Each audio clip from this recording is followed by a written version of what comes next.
Hi, welcome back to the third of the Trax editor tutorials. On this one, I'm going to apply the two clips that I made, the walking clip and the running clip, and I'm going to apply it to this character, who is my just standing character, my standing Mike and Tina character. So I'm just making these arms IK to set it up so that it's got IK arms like my character from the clips did.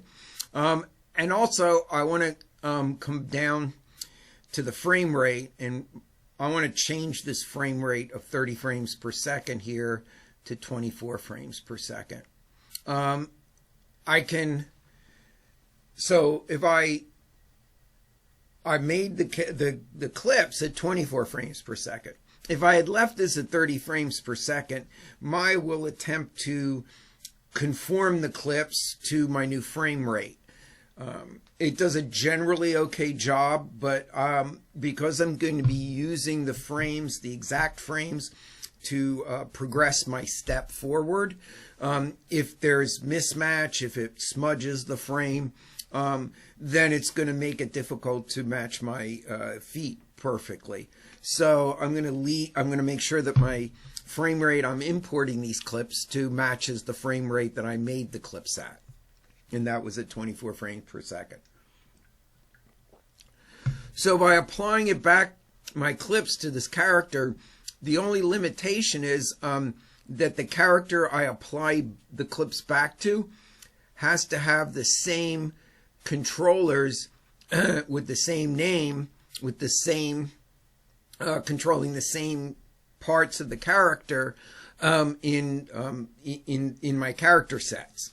If my controllers are misnamed, then they won't apply the clip to the proper controller. They won't apply the motion of the clip to the proper controller. If the controller is called something, but it applies to a different part of the body, for example, then it will mismatch what it's applying, because it's going to look for a controller here like called L-hand IK controller in all of these channels, and it's just going to simply read the animation back into these channels. So again, I'm going to hide the mesh. I'm going to select all of the controllers, and I'll make a character set by going in my animation menu set to key, create character set options, and I'll name this run walk. I had started this already, so let's go run walk. You can call it anything: Mike, Tino, Guy, character one, doesn't matter. But I want to just keep it the same as I did the other character sets, where I had all keyable except, and I'll create a character set. There we go. I can bring back my mesh, unselect my character. So I want to make sure the run walk character set is selected down here. I'm going to go to Windows, Animation Editor, Trax Editor, and my Trax Editor is open with my walk run character set. I want to import the two characters clips, the walk clip and the run clip, to my character here. So I'm going to make sure I'm on the first frame. So I'm going to apply my clip, and I'm going to bring in the run clip, and then I'll bring in the walk clip. I could do this in any order because this is a nonlinear editor. So I could bring them in a different order. Maybe I will. Maybe I'll do the walk and then the run first. So it won't really matter. I'm going to go to File, and I'm going to import my animation clip to the characters. Import animation clip will import the animation clip, the cycle, but it won't apply it to the character. So it's not what we want. We want to import the character clip, the animation clip, and we want to apply it to the character that we have here. So I'm going to choose the second one, and like I said, here's my walk clip, and I'll open that, and there he is. So he's walking.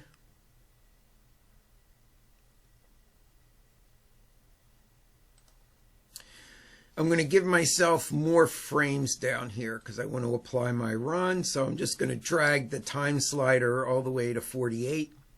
I'm going to go to some frame after 24. Let's go to frame 25.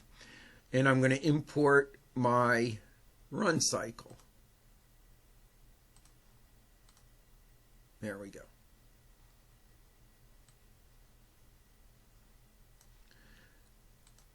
So I can move these around. Let's zoom in here a little bit so you can see what I got here. So my run cycles, my walk cycle's 24 frames, and then my run cycle is 12 frames.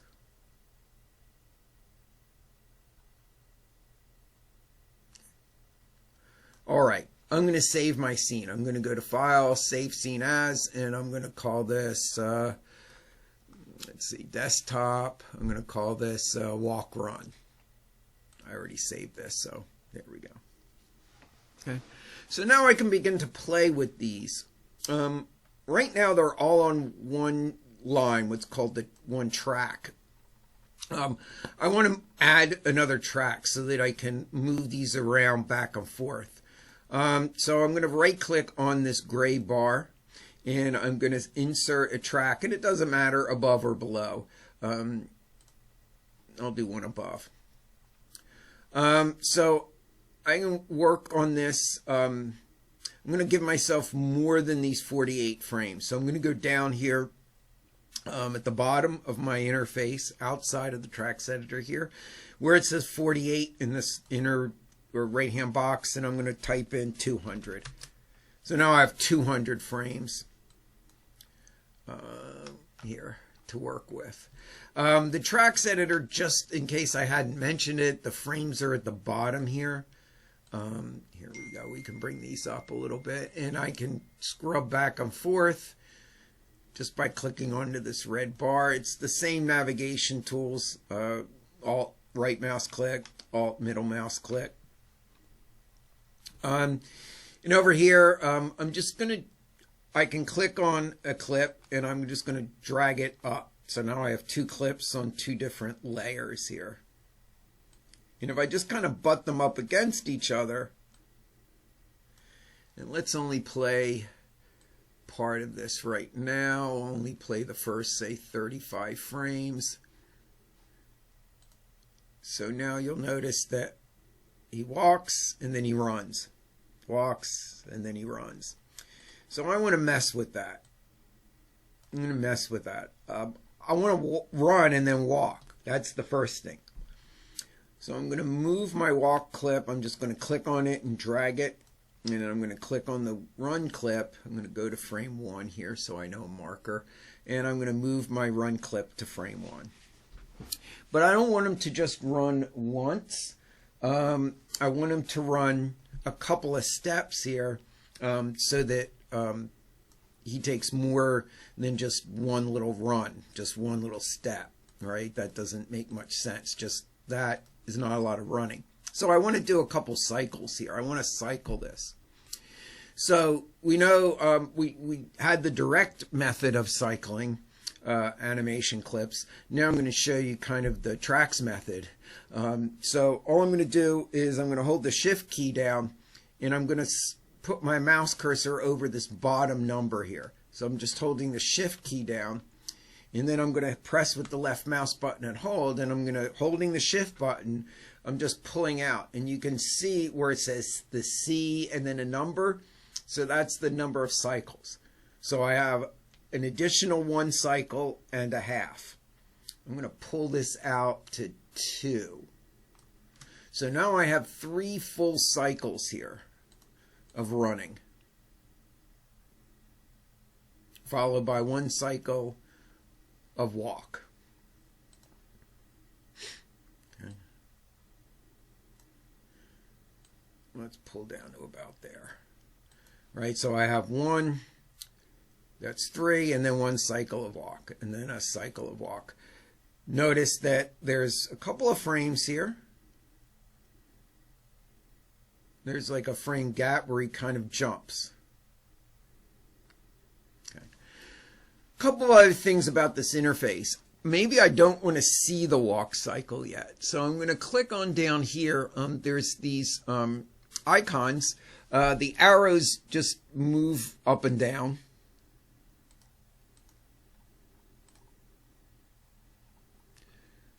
I guess. That mutes the clip where it says the little no sign. That mutes the clip. The next one solos the clip. So now I'm only seeing the run cycle. That's it. So this is solo. This is mute. And then this is lock. And then it just locks the clip. Okay. That's what those little icons to the left mean here. Okay, so let's zoom out a little bit. So if that was all there is to the Trax editor, that would be pretty cool. But that's not all there is. And this is why I do it. So let's walk clip. Let's do another one cycle here. Let's go to 1. There we go. So we now have, let's see, and that goes to about frame 80. Okay. So now I have run, walk, run, walk. Okay. So like I said, that would be cool because we've got 2 clips. Whoa, we've got something going on here.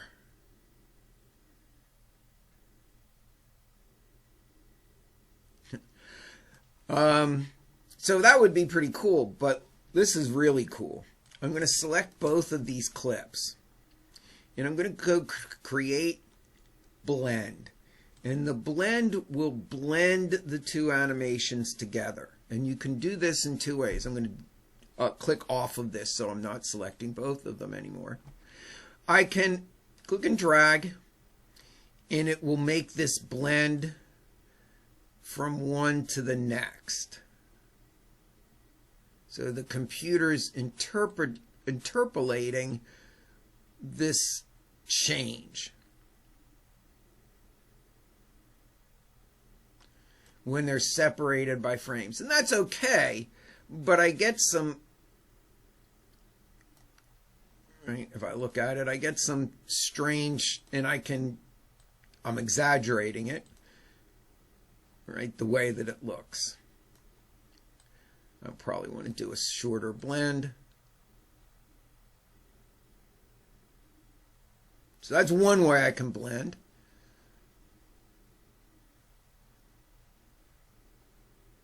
The other way I can blend is I can overlap the clips a little bit.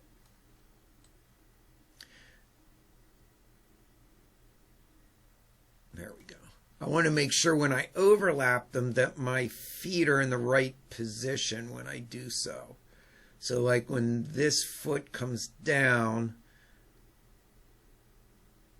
it naturally and seamlessly transitions into that. Same thing when I begin the clip here. So now he does that.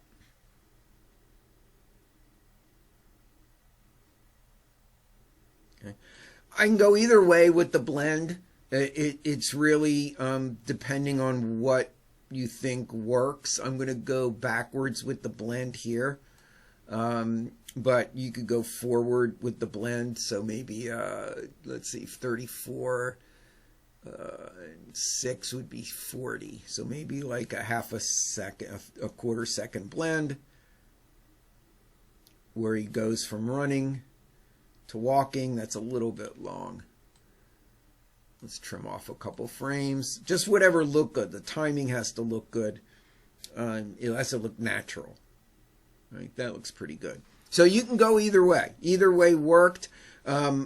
Sometimes I like this a little bit better because it gives a little bit more distinguishing blend, like when they're separated by this blend, rather than when they overlap. The blend seems to happen much faster in the transition. So it doesn't look kind of like he's slowing down and moving. So that's the Trax editor, we've made the clips in the previous 2 videos, and now we applied the clips with cycling and with this blend. So what the last video that I'll make will be putting together, we'll be showing the progressive walk. But this shows you, these 3 videos shows you how to use the Trax editor and how to make clips.